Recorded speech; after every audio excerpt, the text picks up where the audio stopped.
So বন্ধুরা, বরাবরের মতন সৈনিক মিডিয়ার পক্ষ থেকে আবারও আপনাদের মাঝে আমি চলে আসলাম একটি মালটা বাগানে। এই মালটা বাগানে অনেকটি ভিডিও আপনাদেরকে দেখানো হয়েছে ইতিপূর্বে। এখন একটি নতুন ভিডিও আপনাদেরকে দেখাবো যে মালটা বাগানের পরিচর্যা। তাই পরিচর্যা করতে হবে, আমাদের সকলকে পরিচর্যা করতে হবে। কারণ হচ্ছে এই যে আমি আপনাদেরকে দেখাচ্ছি একটি বড়, অনেক বড় মালটা গাছ। এই মালটা গাছে একটি সমস্যা হয়েছে, যেমন লিচুর বাগানে একটি সমস্যা হয়েছিল, তেমনি মালটা বাগানে একটি সমস্যা হয়েছে। সেই সমস্যা আপনাদেরকে আমি দেখাতে চাচ্ছি। দেখেন, আপনারা দেখতে পারবেন অল্পতে। দেখতে পাচ্ছেন বিশাল বড় এক মালটা গাছ। সেই মালটা গাছে একটি সমস্যা, এই দেখেন পাতাগুলো একই, ওই যে লেচুর গাছের যে সমস্যা হয়েছিল, এই মালটা গাছেরই একই সমস্যা হয়েছে। এই কারণ দেখতে পাচ্ছেন পাতাগুলো একবারে খাইয়ে ফেলছে পোকে এবং লাল হয়ে যাচ্ছে। এই জন্য এটাকে বিষ প্রয়োগ করতে হবে। তাই আমরা বিষ প্রয়োগ করতে হবে, এবং যে বিষটা প্রয়োগ করবেন, লিচু বাগানে যে বিষটা দেখাইছিলাম আপনাদেরকে, আমি ওই বিষটাই প্রয়োগ করতে হবে। তবে এখানে একটু মাত্রা বাড়াতে হবে। আপনাদেরকে আমি বুঝাই দিচ্ছি। এই যে দেখতে পাচ্ছেন,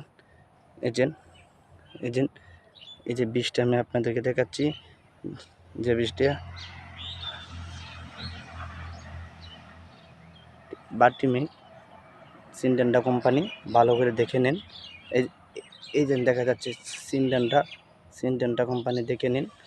এবং ভালো কোম্পানির বিষ না হলে আমাদের কাজ করবে না। আপনাদেরকে আমি দেখেছি, এই যে বিষটা দেখছেন, ওই লাল মুখা দেখছেন, ওই লাল মুখা দিয়ে 2.5 মুখা দিতে হবে 16 লিটার পানিতে। কিন্তু লিচুর বাগানে আপনাদেরকে দেখাইছিলাম আমি 2 মুখা।